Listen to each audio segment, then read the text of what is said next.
پیارے بچوں، ایک دفعہ کا ذکر ہے ایک مینڈک اور ایک چوہا بہت گہرے دوست تھے۔ وہ ہر وقت اکٹھے رہتے اور خوب مزے کرتے۔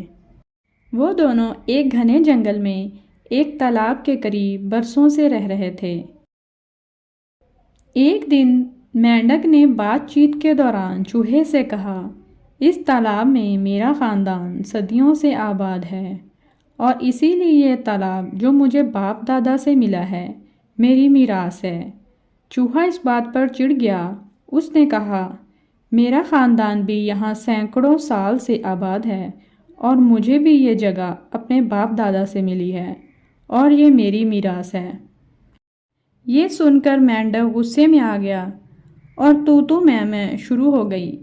بات اتنی بڑی کہ ان کی دوستی میں فرق آ گیا اور دونوں نے ایک دوسرے سے بولنا چھوڑ دیا۔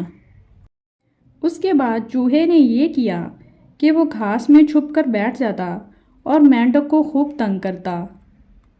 آخر تنگ آ کر ایک دن مینڈک نے کہا، اے چوہے، تو چوروں کی طرح یہ کیا چھپ چھپ کر حملہ کرتا ہے؟ مرد ہے تو سامنے میدان میں آ تاکہ کھل کر مقابلہ ہو اور تجھے میری قوت کا پتہ چلے۔ چوہے نے یہ بات قبول کر لی اور وہ گھاس سے باہر آ گیا۔ مینڈک اور چوہے میں خوب لڑائی ہوئی اور انہوں نے ایک دوسرے کو بہت برا بھلا کہا۔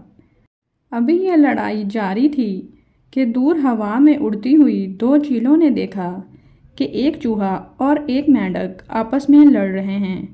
وہ تیزی سے اڑتی ہوئی آئیں اور دونوں کو کھا گئیں۔ اب وہاں چوہا ہے نہ مینڈک۔ تالاب اب بھی موجود ہے۔